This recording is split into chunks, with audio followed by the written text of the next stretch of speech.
오늘은 Father's Day죠. 우리 교회에서는 지난 5월 둘째 주일에 어버이 주일로 함께 드렸지만 캐나다에서는 어머니 데이, 아버지 데이가 따로 있어요. 오늘이 Father's Day입니다. 우리 영상을 보면서 여러분의 아버지를 생각하고 기억하고 기도하면 좋을 것 같습니다.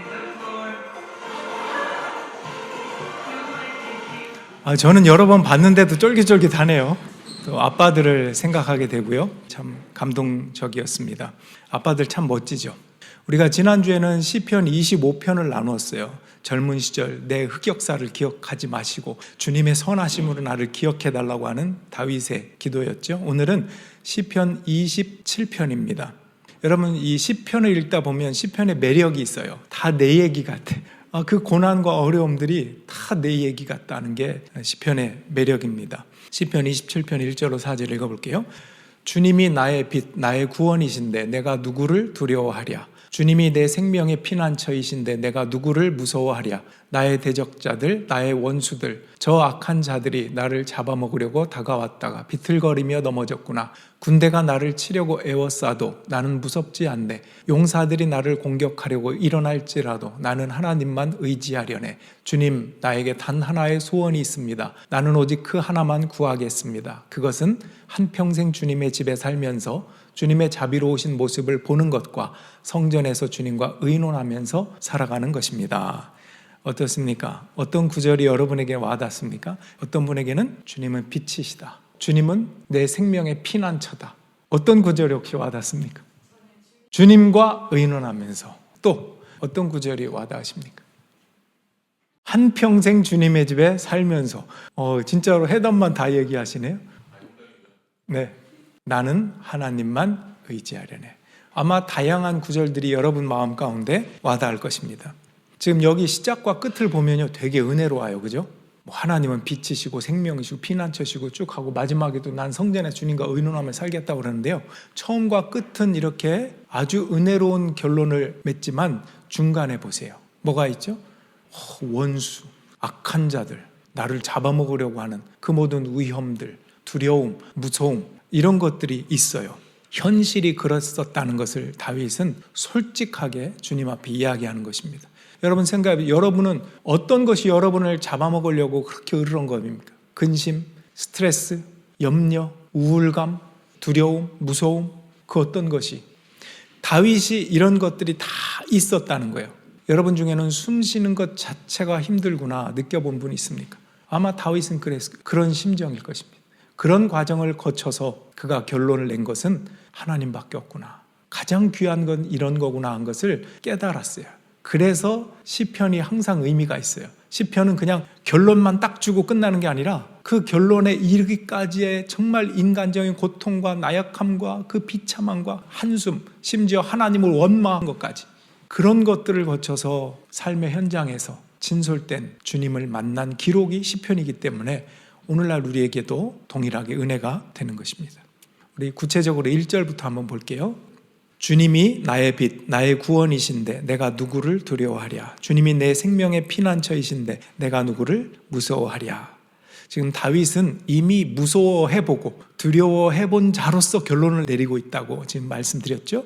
여기서 다윗의 표현이 주님은 나에게 빛을 주셨습니다, 구원을 주셨습니다, 생명을 주셨습니다가 아니에요. 주님은 나의 빛입니다, 구원입니다, 생명입니다. 다윗의 현실은 반대예요. 생명의 반대는 사망이고 빛의 반대는 어둠이고 구원의 반대는 심판이에요. 그의 현실이 어떠냐면 어둠이고 심판이고 사망인 거예요. 이 죽음의 어두운 골짜기 속에서 하나님은 어떤 분이라는 것을 내 진지한 경험과 아픔을 겪고 나서 하나님을 높여드리는 시라는 것입니다.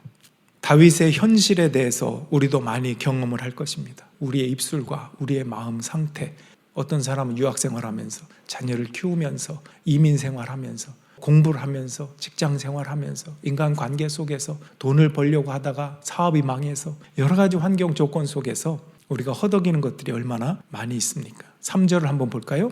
군대가 나를 치려고 애워싸도 나는 무섭지 않네. 용사들이 나를 공격하려고 일어날지라도 나는 하나님만 의지하려네.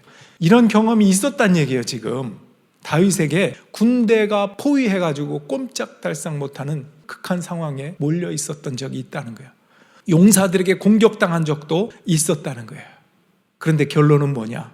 이런 경우가 있었지만 하나님이 결론이십니다. 이렇게 나가고 있는 거거든요. 아까 본 아빠 순발력 영상 그걸 본 것처럼 여러분을 다치게 하고 아프게 하는 순간이 있을 때 어디선가 나타나서 구원해 주는 아빠처럼 하나님은 어쩌면 우리의 위기의 순간에 우리를 구원해 주시죠. 평소에는 왜 우리가 못 느끼냐면 평소에도 그런 구원과 관심과 함께 하심이 있어요. 근데 우리 입장에서는 못 느끼는 이유가 뭐냐? 언제나 있으니까. 우리에게 태양도 때에 따라 비도 일반적인 섭리 가운데 우리와 함께 하시는 모든 것이 평범하고 평소와 같은 거라서 우리가 못 느낄 뿐이죠. 생각해보면 그 모든 공기나 살아갈 수 있는 힘과 이 모든 것들이 하나님의 은혜거든요. 근데 우린 그걸 못 느껴요. 다만 어려움에 처했을 때, 괴로울 때, 아플 때, 우울할 때, 그럴 때 하나님의 은혜를 경험하는 거예요. 이게 우리의 어쩌면 한계일 수도 있지만 그래도 그걸 통해서라도 하나님이 살아계시구나, 나와 함께 하시는구나, 이런 것들을 경험할 수 있는 기회가 되긴 합니다. 위기가 기회가 된다 하는 것입니다. 우리 4절 말씀을 또 보겠습니다. 주님, 나에게 단 하나의 소원이 있습니다. 단 하나의 소원이 뭘까? 나는 오직 그 하나만 구하겠습니다. 그것은 한평생 주님의 집에 살면서 주님의 자비로우신 모습을 보는 것과 어쩌면 이어진 거라고 해봅시다. 성전에서 주님과 의논하면서 살아가는 것입니다. 다윗의 한 가지 소원이 뭔가? 한평생 주님의 집에 살면서 주님의 자비로우심을 보고 성전에서 주님과 의논하면서 살아가는 거다. 이 세 번역이거든요. 주님과 의논하면서 산다. 그런데 영어 표현이라든지 다른 번역에 보면 조금 자유롭습니다. 주님을 찾으면서, 주님을 발견하면서, 주님을 바라보면서, 주님을 묵상하면서, 주님께 질문하면서, 다양한 표현들이 성경의 버전들에 따라서 다릅니다. 근데 저는 주님과 의논하면서, 저 표현은 굉장히 마음에 듭니다. 다윗이 여기서 평생 동안 여호와의 집에 거하기를 소원한다고 한 것은 그가 영원히 주님과 교제하고 싶다, 그런 뜻이에요. 우린 알아요. 지금 다윗은 지금 시편에만 이렇게 기록했는데 우리 성도는 신약시대 이후를 살아가고 있기 때문에 신약 성경에 이 말씀이 있다는 것도 알아요. 고린도전서 3장 16절, 여러분은 하나님의 성전이며 하나님의 성령이 여러분 안에 거하신다는 것을 알지 못합니까? 다윗이 그렇게 추구하고 소원했던 소원이 뭔가?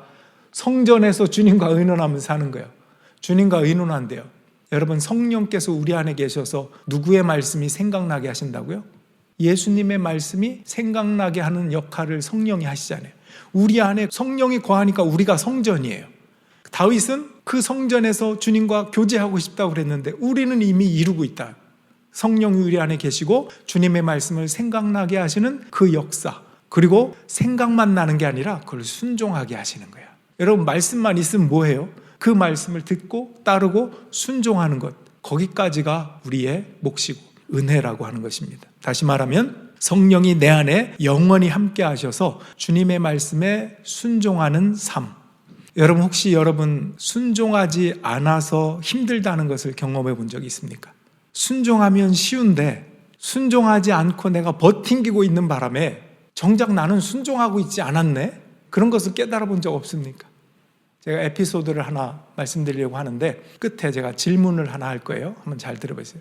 마산이라고 아세요? 한국의 마산.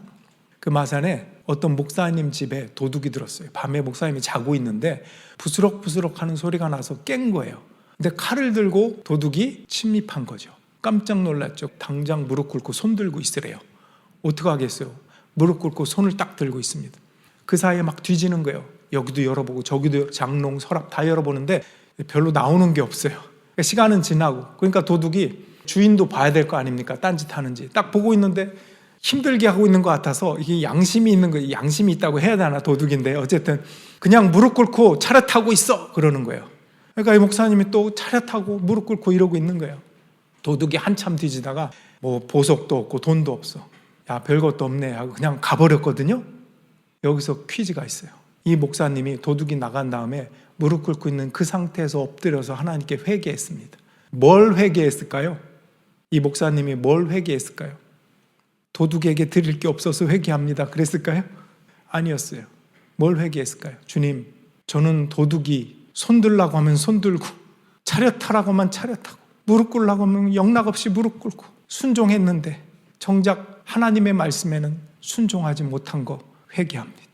내 멋대로 살았던 거 회개합니다. 그걸 회개했답니다.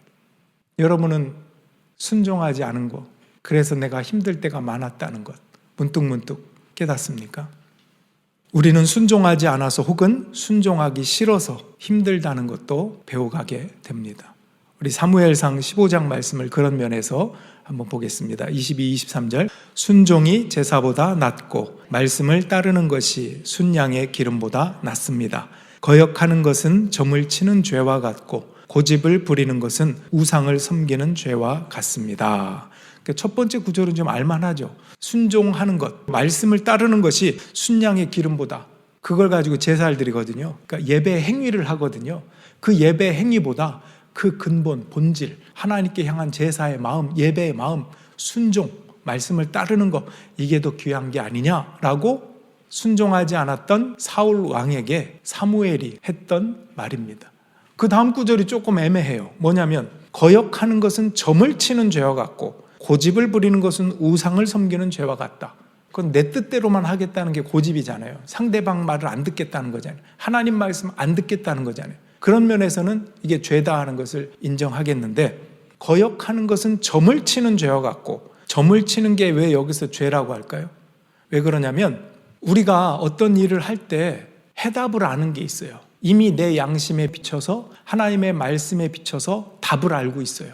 그 답대로 행동을 하면 되는데 그게 싫어서 점을 쳐요. 점을 치면 확률이 50%가 되거든요. 이미 알고 있는 양심과 말씀대로 하려면, 순종하려면 그건 100%여야 돼요. 100%.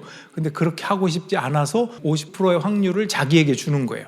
점을 치면 50% 확률로 내가 원하는 대로 다른 방식으로 나올 확률이 있으니까 그거는 온전한 순종이 아니라 거역하는 거다. 이런 의미에서 거역하는 것은 점치는 죄와 같다. 온전히 순종해야 된다라고 하는 얘기를 하는 것입니다. 여러분, 마찬가지 우리는 하나님의 뜻이 뭔지 몰라서 하나님께 자꾸 물을 때가 있어요. 그것도 인정합니다. 우리가 모르니까 알기 위해서 계속 묻습니다.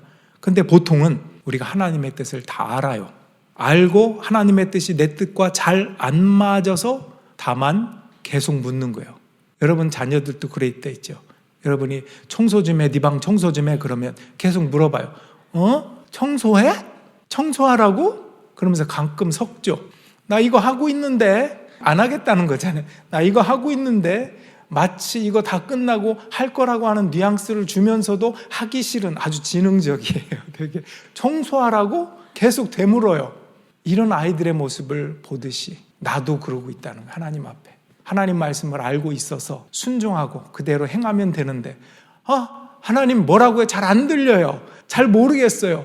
아이고 어떻게 해야 돼요? 나 요즘 힘들어요. 이거 좀 해야 되는데. 힘들다고 하는 것으로 다 핑계를 삼는 거예요. 하나님께 순종하기 싫어서. 이런 것들이 마찬가지로 우리가 하나님께 향한 마음이 있다는 거예요. 그럼에도 불구하고 하나님은 자비로우시고 우리의 흑역사를 기억하지 않으시고 인정이 많으시고 은혜로우셔서 다 알지만, 그래 너 힘들구나, 너 이거 하고 있구나, 이거 하고 한번 하자, 그냥 또 인내하고 기다려주시는 너무나 성품이 훌륭하신 분이에요, 우리 하나님이. 근데 그러면서 성장하기를 바라시고 기다려주시는 분이 우리 좋으신 하나님이다라는 것입니다. 다윗은 우리가 오늘 읽진 않았지만 이 시편 27편의 맨 마지막 구절에서 이런 결론을 내요. 13절 14절. 이 세상에 머무는 내 한 생애에 내가 주님의 은덕을 입을 것을 나는 확실히 믿는다. 확신 가운데 결론을 맺고 있어요. 또 히브리서 13장, 주님께서 친히 말씀하시기를 내가 결코 너를 떠나지도 않고 버리지도 않겠다 하셨습니다. 어떨 때는 내가 주님을 떠날 때는 있어요. 주님을 잊어버려요.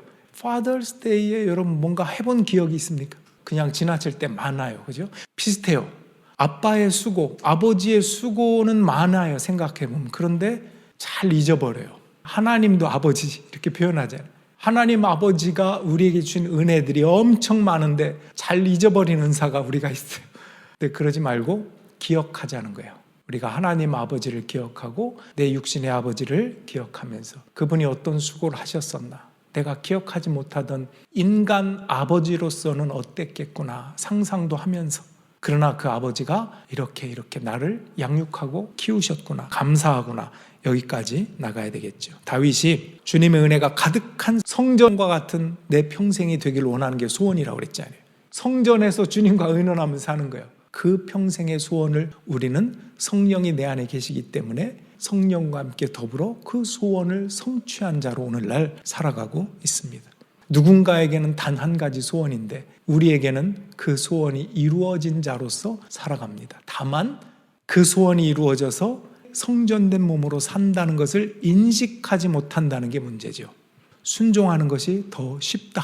때로는 순종하지 않아서 더 어렵고 괴롭고 힘든 삶을 살고 있더라. 이런 자각들을 오늘 해보자라고 하는 것입니다. 오늘날에도 우리 성도들은 아주 치열한 영적 전투 가운데 삽니다. 자기만의 씨름들이 있습니다. 내 영혼의 깊은 곳에서 모든 문제들이 어우러져서 끊임없는 회의와 질문과 어려움들이 찾아옵니다. 그거를 옛 믿음의 선조들은 광야의 시간이라고 불렀어요. 출애굽해서 광야를 거쳐서 가나안으로 가는 거예요. 구원받고 예수를 믿었는데도 왜 나에게 이런 고통이 오지? 왜 이런 어려움들이 오지? 형편과 처지가 이렇게 우울하고 힘들지? 근데 그것이 광야의 시간이라는 거예요. 그 시간에도 하나님은 함께 계시고 오히려 더 가까이 계셔요. 여러분, 광야에서 이스라엘 백성들이 구름기둥, 불기둥 모든 기적들을 체험했거든요. 그래서 오늘날도요, 광야하면 우리는 힘들고 지치고 상하고 이런 이미지가 있지만 지금도 유대인들, 이스라엘에게는 광야하면 하나님이 함께 하셨던 그 시절, 이렇게 이미지를 갖고 있어요. 우리 성도들은 치열한 영적인 전투의 현장 속에서 살아갑니다. 그러나 성도는 결국 답을 얻어가요. 거기서 끝나는 게 아니라. 그래서 겸손, 감사, 믿음, 은혜, 사랑, 축복, 순종, 이런 것들이 다 연결되어 있구나 하는 것을 알아가게 됩니다. 내가 원하는 것만 좋은 게 아니라 깊고 깊은 그런 열매와 은혜들이 있구나 하는 것들을 배워나가게 됩니다. 그러니 여러분, 힘을 내십시오. 아버지들의 은혜 쉽게 잊지 마시고 하나님 아버지의 그 수고와 은혜도 기억하십시오. 오늘 다윗의 기도를 제가 한번 읽고 마치려고 합니다. 눈을 감고 한번 듣겠습니다. 주님, 나에게 단 하나의 소원이 있습니다. 나는 오직 그 하나만 구하겠습니다. 그것은 한평생 주님의 집에 살면서 주님의 자비로우신 모습을 보는 것과 성전에서 주님과 의논하면서 살아가는 것입니다. 아멘. 여러분 안에 성령이 계신 성전을 이루어가며 두려움을 물리치고 주님의 말씀과 거룩함과 은혜가 넘치는 여러분의 한 평생이 되기를 주님의 이름으로 축원합니다. 우리 자리에서 일어나셔서 함께 찬양 드리겠습니다.